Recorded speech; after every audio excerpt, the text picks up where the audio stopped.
Hello and welcome to Bunker Bytes. अभी recently मैंने एक वीडियो बनाई थी टेरिटोरियल आर्मी की ऑफिसर एंट्री की, जो नोटिफिकेशन आया है। But I just wanted to make sure कि हम कोई इन्फॉर्मेशन तो मिस नहीं कर रहे, so that nothing is left out and if there is anything important in between, वो भी मैं यहाँ पे कवर करता चलूंगा। तो यहाँ पे हम लाइन बाय लाइन इस नोटिफिकेशन को देख रहे हैं कि this is online entrance exam OEE 2025 की नोटिफिकेशन है। जो एग्जाम डेट जो टेंटेटिव है दैट इज 20 जुलाई, 20 जुलाई है। एग्जाम फॉर्म भरने की जो लास्ट डेट है दैट इज 10 जून। And official website is indianarmy.nic.in। यहाँ पे मैं एक चीज़ बताना चाहूँगा कि earlier the website used to be earlier the website used to be join territorial army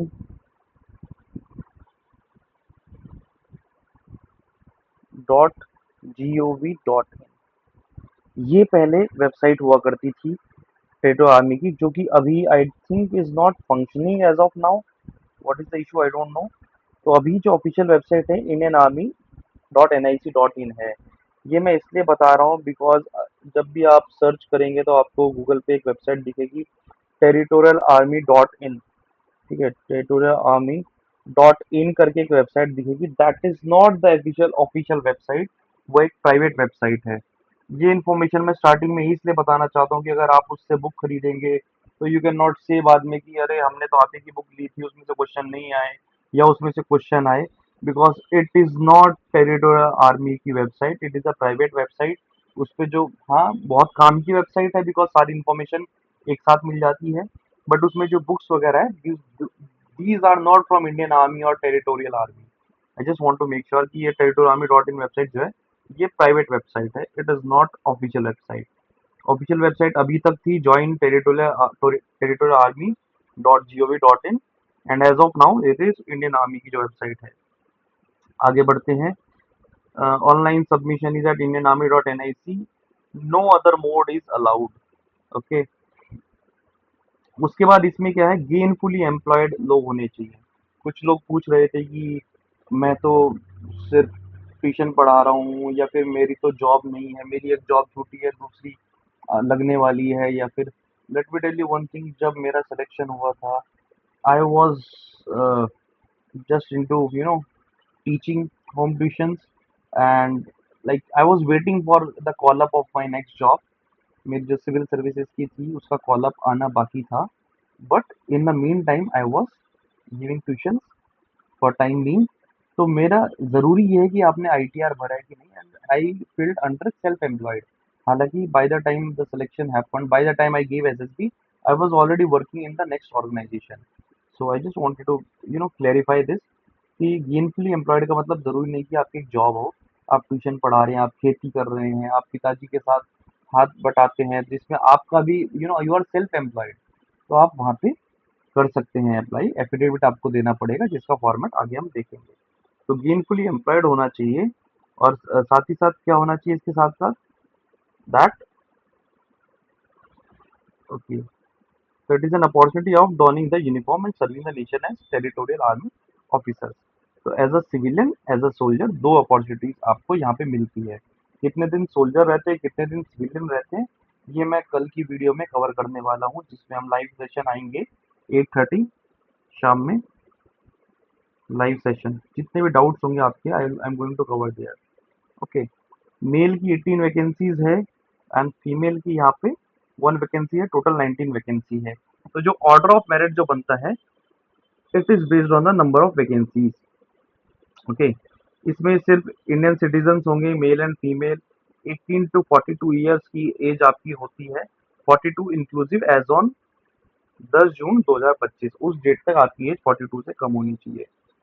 आपकी एजुकेशन क्वालिफिकेशन जो है वो ग्रेजुएट होनी चाहिए। अब कुछ कुछ लोग पूछते हैं कि यू नो लास्ट ईयर के एग्जाम बचे हैं अभी। अगर आपका रिजल्ट 10 जून से पहले आ जाएगा, दैट मीन्स मतलब you need to have proof of degree. हालांकि TGC के केस में क्या करता है आर्मी, या फिर बाकी केसेस में भी, मेरे साथ जब हम नेवल एकेडमी में हो गए थे तो मेरे जो बैचमेट थे उनको चांस दिया गया था कि एकेडमी आने तक आपके पास आपके रिजल्ट होना चाहिए। So that you can clarify, but usually जितनी भी डेट्स होती है वो 10 जून के हिसाब से देखी जाएंगी यहाँ पे। ठीक है, this is the cut off date. लेकिन I have seen personally in cases कि डिग्री को उनको चांस दिया था अकेडमी ज्वाइन करने तक। इंडियन नेवल अकेडमी का मैं बता रहा हूँ, नॉट टेरिटोरियल आर्मी का। ओके, क्योंकि इसका रीज़न ये है कि यहाँ का मैं जो मैं बोल रहा हूँ कि टेरिटोरियल का मैं नहीं बोल रहा, बिकॉज यहाँ पे you are suppose to be gainfully employed, you are suppose to be working and graduate. तो ग्रेजुएट होने के बाद ही आप वर्किंग होते हैं। कुछ केसेस में क्या है कि ऑलरेडी टीए के जवान हैं और वो साथ में पढ़ भी रहे हैं, ठीक है ना, वो केस अलग हो जाता है, उसको हम कल डिस्कस करेंगे। ओके, फिजिकल स्टैंडर्ड क्या है? You should be physically and medically fit in all respect. आगे गेनफुली एम्प्लॉयड आप होने चाहिए, और गेनफुली एम्प्लॉयड का ओवरऑल मैंने आपको बता दिया, डिटेल हम कल देखेंगे। You should not be a member of you should not be a member of regular army, navy, air force, police, GREF GREF होता है BRO, border road organisation, and paramilitary. ठीक है ना, इस तरह की फोर्सेस का आपको पार्ट नहीं होना चाहिए। आगे बढ़ते हैं। ओके, एग्जाम की डेट हमने देखी थी, 20 जुलाई डेट है, और ये टेंटेटिव डेट है, चेंज भी हो सकती है। इस बार इनफैक्ट ऑनलाइन एग्जाम हो रहा है। तो मैंने जब दिया था पेन एंड पेपर एग्जाम होता था और आंसर शीट वो क्वेश्चन पेपर ले लेते थे। लास्ट डेट क्या है इसकी फॉर्म भरने की? 10 जून रात को 11:55 तक। indianarmy.nic.in ये सब हम देख चुके हैं। कंप्यूटर बेस्ड टेस्ट होगा, और सिटीज की लिस्ट जो है, एट ऑल द सिटीज और any of the cities depending on the number of candidates. ठीक है, यहाँ पे मैं आपको एक चीज बताना चाहूंगा, बहुत इंपॉर्टेंट चीज है कि suppose suppose you are giving exam in Jaipur.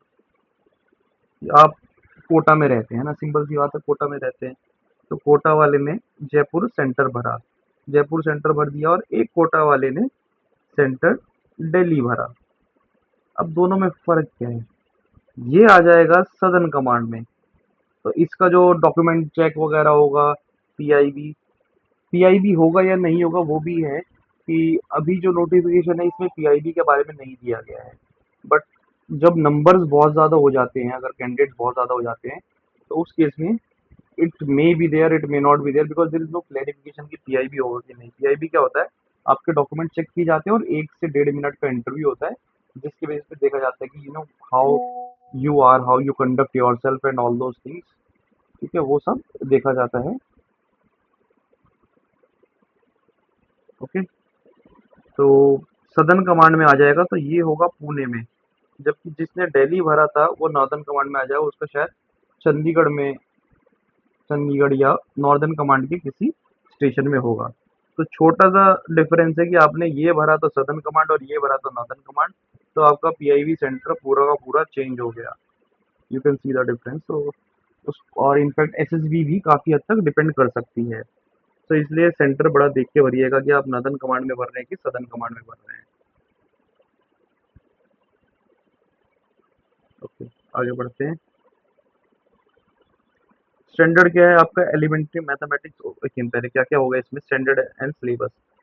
Reasoning, elementary mathematics, general knowledge and English, 4 होते हैं। इसका स्टैंडर्ड क्या होता है? I should not be the right person to comment on it, because I was already preparing for civil services, और जब मैंने exam दिया मैं ऑलरेडी 2 मेंस लिख चुका था। तो I never really prepared for TA. इसलिए जब मेरे से कोई बुक्स भी पूछता है तो आई डोंट टेल अपने हिसाब से कि मैंने तो ये पढ़ा था, बिकॉज हर किसी के प्रिपरेशन का लेवल अलग है और हर किसी की रिक्वायरमेंट अलग होती है। बट एक चीज़ मैं बोलना चाहूँगा कि रीजनिंग और इंग्लिश बड़ा डुएबल होता है। अगर आपको मार्क्स खींचने हैं तो आप यहाँ से खींच सकते हैं। जनरल नॉलेज आपने पढ़ा है तो आपको आता होगा, बट एक अच्छा पार्ट ये है कि करंट अफेयर बहुत ज़्यादा नहीं आता है जनरल नॉलेज में यहाँ पे। एंड मोस्टली जो होता है वो आपकी जो लीसेंट की बुक जो है, लीसेंट तो खैर बहुत बड़ी बुक है, मैं खुद कभी नहीं पढ़ पाया उसको, बट वही स्टैंडर्ड होता है 12th लेवल तक का जो आपका सोशल स्टडीज होता है, या 10th स्टैंडर्ड तक का साइंस होता है, वही स्टैंडर्ड होता है जनरल नॉलेज का। मैथ्स फेयरली टफ होता है, मतलब नॉट इजी है ना। मैथ्स इज नॉट इजी, मैं इसको इजी नहीं कहूँगा।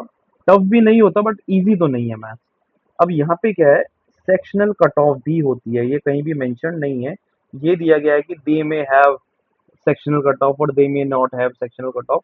डिपेंड करता है, अगर कैंडिडेट बहुत कम आए तो सेक्शनल कट ऑफ नहीं होगी रूल के हिसाब से, और अगर कैंडिडेट ज़्यादा है तो सेक्शनल कट ऑफ होगी, और कैंडिडेट हमेशा ज़्यादा ही आते हैं, so there would be sectional cut off. ये कहीं लिखा नहीं हुआ है, but I am telling you this because जब आप क्वेश्चन कर रहे हो एग्जाम में, तो ये मत सोचना कि अरे मैथ छोड़ देता हूँ, बाकी 3 में मैं निकाल दूंगा। मेरे मतलब आई रिमेंबर इन इंग्लिश मेरे सारे सही थे, इंग्लिश और रीजनिंग में शायद मेरा एक गलत था, एंड मैथ्स में even though I was fairly good, like I was just clearing the cut off maths में, है ना। जनरल नॉलेज तो obviously I was preparing for civil service. तो मैं इसलिए कहना चाह रहा हूँ कि सेक्शनल कट ऑफ भी ज़रूरी है क्लियर करनी। It doesn't matter because I had a friend who could not clear sectional cut of even though उसके मार्क्स बहुत ज़्यादा आ रहे थे, एंड फाइनली एसएसबी का कॉल नहीं आया। आगे बढ़ते हैं।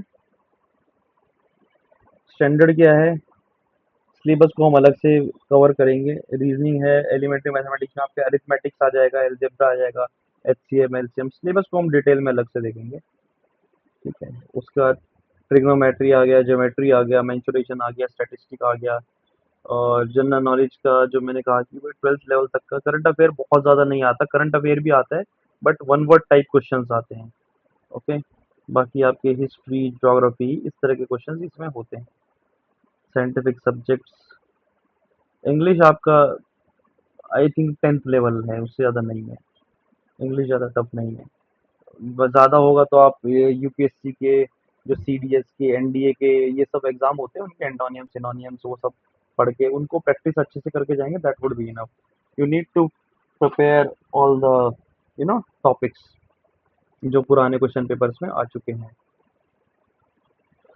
आगे बढ़ते हैं, okay. Candidates applying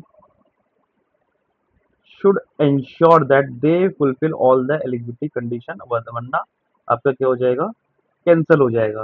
Y? Because अगर आपको सिर्फ एडमिशन सर्टिफिकेट मिल गया है, डज नॉट मीन कि आपने फाइनली आपका क्लियर हो गया है वहां से। मतलब I am let me explain कि मान के चलिए आपने एडमिट कार्ड मिल गया और आप एग्जाम दे के आ गए और आपने कट ऑफ भी क्लियर कर लिया, तो जब आप डॉक्यूमेंटेशन के लिए जाएंगे, जिसको मैं पीआई भी कह रहा था, जो वहाँ पे डॉक्यूमेंटेशन के लिए जाएंगे, अगर आपके डॉक्यूमेंट नहीं मिले तो आप वहीं से भी कैंसिल हो सकते हैं, even though you were number 1 in written का merit, it doesn't matter, okay. अब आती है बात आगे, एग्जाम ड्यूरेशन 2 घंटे का एग्जाम होगा, कंप्यूटर बेस्ड टेस्ट होगा। क्वालिफाइंग जो है, दे में fix qualifying marks in any और ऑल द सब्जेक्ट्स, ठीक है। इसका मतलब ये है कि किसी एक सब्जेक्ट में, मतलब इन एनी का मतलब ये है कि वो ओवरऑल कट ऑफ भी रख सकते हैं और सारे सब्जेक्ट वाइज भी कट ऑफ रख सकते हैं, जो कि रखेंगे। आई एम टेलिंग यू, इसमें जो नेगेटिव मार्किंग होती है 1/3 होती है, ओके, और पॉजिटिव मार्किंग जो होती है 1 होती है। हमने यहाँ पे देखा ही है, पॉजिटिव मार्किंग यहाँ पे 1 होगी और नेगेटिव मार्किंग 1/3 होगी। आगे देखते हैं। फीस यहाँ पे 500 रुपीज़ है। यहाँ पे आप पूछोगे SC ST की कितनी है, और फीमेल की कितनी है, मेल की कितनी है। फौज इकलौती ऐसी चीज़ है जहाँ पे आपका कास्ट, आपका रिलीजन मैटर नहीं करता। यू आर ऑल ऑफिसर्स, आपका जेंडर मैटर नहीं करता, because we don't say lady officer, we say officers, है ना। वी सिंपली से ऑफिसर्स, ना। लेडी लेफ्टिनेंट नहीं बोलते, लेडी कैप्टन नहीं बोलते, we just say captain Aayushi and captain Ayush, okay. So इसलिए फीस जो है वो सबके लिए बराबर है, there is no difference of your caste, your religion, your gender. ये आपने जब आप अप्लाई करेंगे तो सबसे पहले आपको ऑनलाइन अप्लाई करना है। मैंने जो पिछली वीडियो है उसमें लिंक डाला हुआ है, डायरेक्ट जो एप्लीकेशन का लिंक है वो डाला हुआ है, आप वहाँ पे अप्लाई कर सकते हैं। इंडियन आर्मी की वेबसाइट पे, वरना आपको जाके ढूंढना पड़ेगा। और उसके बाद में अ, ये भी आपका दिया हुआ है, IFTA 9 रिवाइज पार्ट 1 फॉर्म दिया हुआ है। एक्चुअली क्या होता है, जब सिलेक्शन के बाद में भी आई थिंक ये फॉर्म को लेके जाना होता है भर के, तो आप जो भी अप्लाई करेंगे, फॉर्म भरेंगे, उसका प्रिंट आउट भी रखिए, वो एंड तक आपके बार बार काम आएगा, इनफैक्ट मेडिकल के टाइम तक काम आएगा वो। तो इंस्ट्रक्शंस देखते हैं। 10 जून आपकी लास्ट डेट है, वो 11:55 तक। और आपकी जो एप्लीकेशन फॉर्म में ईमेल आईडी देंगे, मोबाइल नंबर देंगे, वो एंड तक आपका यूज़ में रहना चाहिए। हर बार आपको उसी में इंफॉर्मेशन दी जाएगी। और लास्ट डेट से पहले ही भरिए, ज़ाहिर-सी बात है, क्योंकि बाद में सर्वर डाउन होने के चांसेस होते हैं, कैंडिडेट्स बहुत ज़्यादा हो जाते हैं तो। एंड दिस जो मैं बोल रहा था, candidate should carefully decide about their choice of centre. इससे आपकी आगे की कहानी पूरी डिसाइड होती है कि आपका एसएसबी कहाँ पड़ेगा, आपका पीआईबी डॉक्यूमेंटेशन कहाँ पड़ेगा, क्योंकि आपने कौन से कमांड में सेलेक्ट किया है। Okay, and there is should not no request for change of centre will be granted. बहुत ध्यान से सेंटर भरना है। And keep a copy of print out of filled admission form, वो एंड तक आपको जरूरत पड़ेगी। एडमिट कार्ड जो है आपका, आपको ईमेल आईडी पे भी बताया जाएगा। Admit card shall depict photograph and scan signature, date of birth, date and time of examination and name and address of examination centre. ये सारी इन्फॉर्मेशन आपके उस पे एडमिट कार्ड पे होगी, जो कि आप डाउनलोड कर सकते हैं, और आपको ईमेल और एसएमएस में भी बताया जाएगा कि आप डाउनलोड कर लीजिए। But please do not wait for email and SMS because these are bulk services, कई बार नहीं काम करते। एग्जाम से पहले खुद ही ध्यान रखिएगा कि आपका एडमिट कार्ड आएगा। हेल्पलाइन जो है इंडियन आर्मी की वेबसाइट पे जो दी गई है, उस पर आप 10 बजे से 5 बजे तक वर्किंग आवर्स में, वर्किंग डेज में कॉल करके मालूम कर सकते हैं जो भी डाउट आपके हैं। And this is objection management. जब आपका ये आता है, ये आपने एग्जाम दिया, उसके बाद में क्या होता है, जो ऑब्जेक्शन मैनेजमेंट लिंक जो है इंडियन आर्मी की वेबसाइट पे आता है आफ्टर 72 आवर्स। 3 दिन के बाद जो आता है, आपकी बेसिकली आंसर की होती है और रिस्पॉन्स की भी उसमें मिल जाती है ना। The objection management link shall be shared with the candidate on their registered email. Email ID पे दिया जाएगा वो link for downloading of response sheet. ठीक है, कि आपने रेस्पॉन्स क्या दिया है, और अगर कुछ ऑब्जेक्शन आप किसी का आंसर वगैरह चेंज करना चाहते हो, वो कर सकते हैं। That link will be live only for 3 days। उस टाइम पे आपको ध्यान रखना है। अब बात आती है सिलेक्शन प्रोसीजर की। तो सबसे पहले एप्लीकेशन की आपकी जो डिटेल्स है वो करेक्ट होनी चाहिए, और आपका ऑनलाइन एंट्रेंस एग्जाम में आपको सक्सेसफुल होना चाहिए। उसके बाद में आपको इंटेलिजेंस एंड पर्सनैलिटी टेस्ट के लिए बुलाया जाता है सर्विस सिलेक्शन बोर्ड में, एसएसबी में आपको बुलाया जाता है। इसलिए मैंने बताया कि इस बार की नोटिफिकेशन में पीआईबी का मेंशन नहीं है। पीआईबी क्या होता था, आपको एक 1.5 मिनट का इंटरव्यू होता था, जिसमें आपकी पर्सनैलिटी के बारे में देखा जाता था कि हाँ, ये बातें भी कर पा रहा है कि नहीं कर पा रहा, how is is body language, और उसके documentation. Basic main purpose documentation check करने का होता है पीआईबी का, और उसमें काफी लोग कम हो जाते हैं। मतलब suppose it is 2000 number, then वो एंड में पीआईबी के बाद 500 लोग ही बचेंगे। ऐसा होता था अभी तक। इस बार का हम देखते हैं क्या होगा। मोस्ट प्रोबेबली शायद पीआईबी नहीं होगा। And you don't need any specific you know preparation for PIB. You just need to go with your documents, and whatever they'll ask you just have to answer. It will not be a test of your aptitude, normal conversation, just body language is tested there. उसके बाद जो आपका SSB होता है, it is a 2 stage selection procedure, जिसको हम SSB की मैं अलग से वीडियो बनाऊंगा। इसमें आपका साइकोलॉजिकल एप्टीट्यूड देखा जाता है और इंटेलिजेंस टेस्ट होता है। पहले दिन क्या होता है, there is one test on first day, और उसमें क्या होता है, अगर आपने क्वालिफाई किया हो, क्वालिफाई एट स्टेज 1, उन्हीं को सिर्फ सेकंड स्टेज में जाने दिया जाता है, और बाकी सबको क्या होता है, घर वापस भेज दिया जाता है। तो स्क्रीनिंग बोलते हैं उसको। स्क्रीनिंग में जो क्लियर करता है वही आगे तक जाता है, बाकी के 2, 3 एंड 4 डे यानी कि कॉन्फ्रेंस तक जो जाता है। ओके, और आपका जो मेरिट है that will be different for male and female. Mail and female will be placed in separate order of merit. तो अब बोलो कि अभी तो बोलो तो डिफरेंस नहीं है, बेसिकली डिफरेंस नहीं है, लेकिन सीट्स का डिफरेंस है। फीमेल की only 1 seat is there and male की 18 seats are there. Okay, vacancies का डिफरेंस है, इसलिए मेरिट भी अलग लगेगी। ठीक है, अब आता है एम्बॉडीमेंट। अब ये इस बार का जो सिलेक्शन है, उसमें पहली बार ऐसा होने वाला है कि there would be a 6 month pre commissioning training. Okay, ये टीए रूल 20A क्या है, ये सब आई टेल यू अलग वीडियो में। मैंने टीए की एक अलग से वीडियो बनाऊंगा जिसमें रूल्स के बारे में आई टेल यू।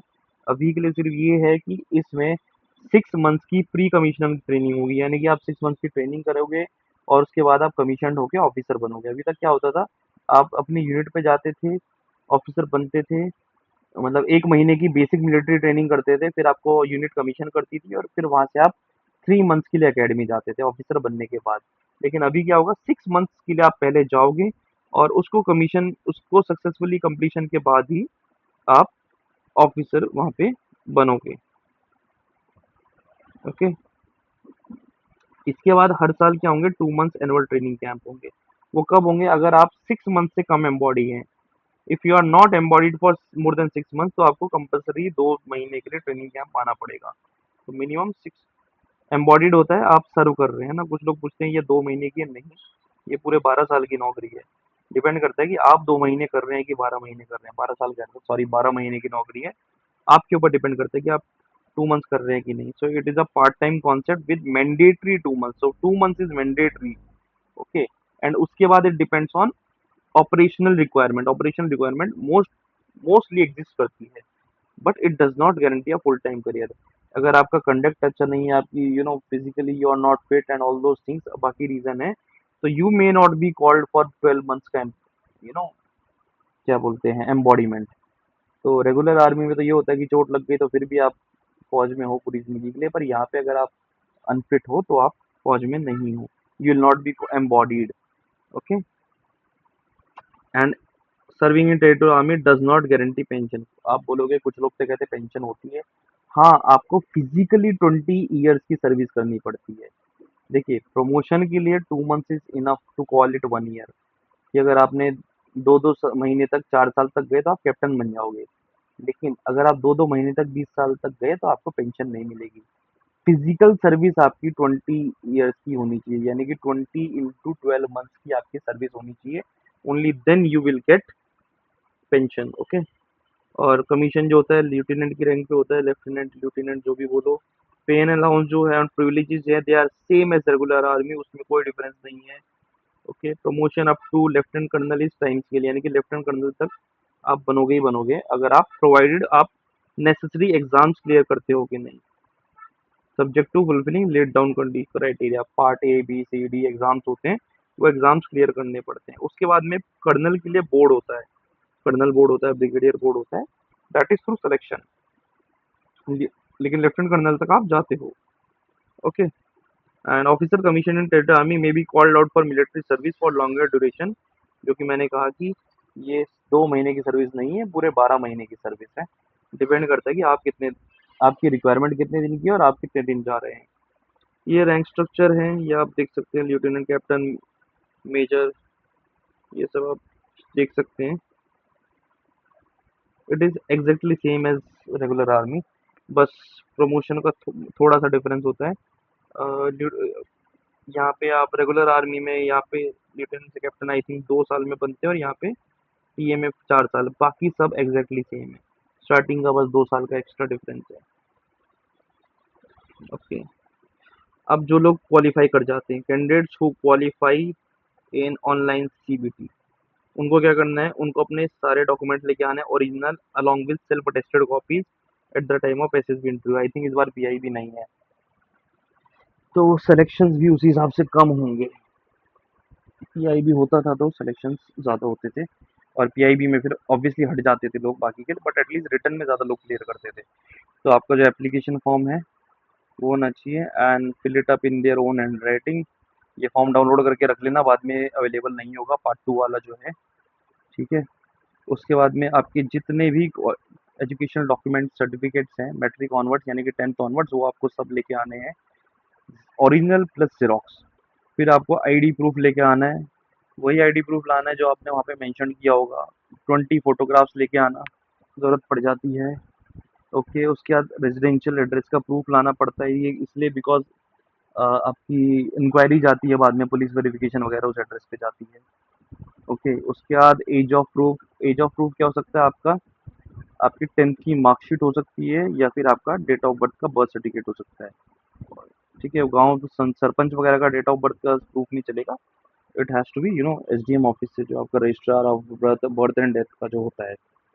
अगर किसी के नाम में डिफरेंस है, हुज नेम वेरी, उसमें आपको क्या करना है, या तो गेजेट नोटिफिकेशन आपके पास होगी ही होगी, या फिर आपको क्या करना है, एक एफिडेविट लाना है, साथ में मिनिमम 2 न्यूज़पेपर में आपको निकलवाना होता है।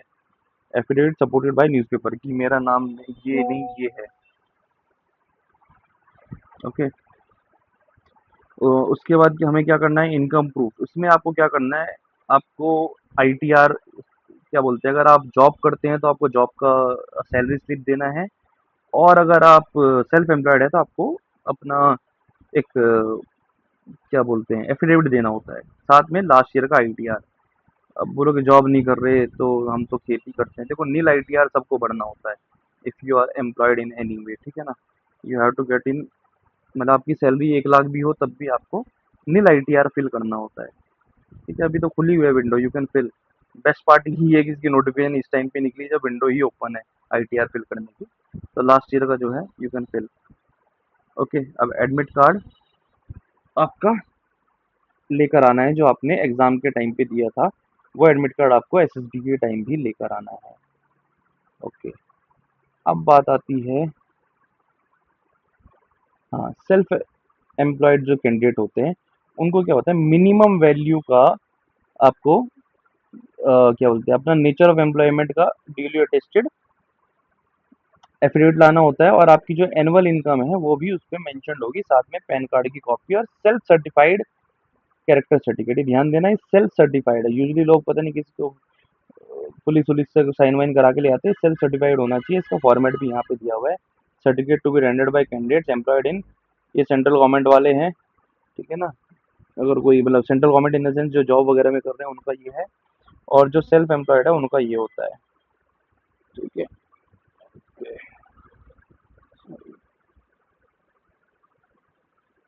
हाँ, सेल्फ एम्प्लॉयड वाले का, सेल्फ एम्प्लॉयड वालों को देना होता है कि मेरा ये नाम है, मेरे पिताजी का ये नाम है और मेरा कैरेक्टर बहुत अच्छा है, मैं साइन कर रहा हूँ, नाम लिख रहा हूँ, ठीक है।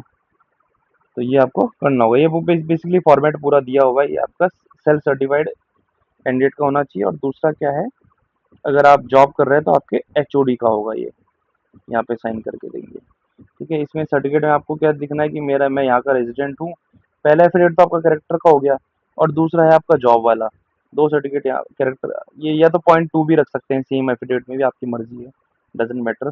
पॉइंट 1 एंड पॉइंट 2 आप इसको पूरे को पूरे कर लो, आपके दोनों एफिडेविट का काम हो जाएगा। इसको फॉर्मेट को दिखा देना वहाँ पे नोटरी में जाके कि मैं यहाँ का रेजिडेंट हूँ और मैं सेल्फ एम्प्लॉयड हूँ as what, teacher, farmer, whatever you are doing, cobbler, ठीक है। मेरी एनुअल इनकम जो है वो इतनी है, और अभी आईटीआर का एप्लीकेशन निकला हुआ, you can file. Okay, that is it. Tomorrow 8:30 will have a 8:30 we will have a live video session, जिसमें I take most of the question जो ज़्यादातर लोग पूछ रहे हैं तैयारी के बारे में। एसएसबी का I will make a separate video because SSB is a whole different story in itself, but main question जो हैं आपके, that I will answer all of them tomorrow जो भी आए हैं। So that is it for now, thank you so much.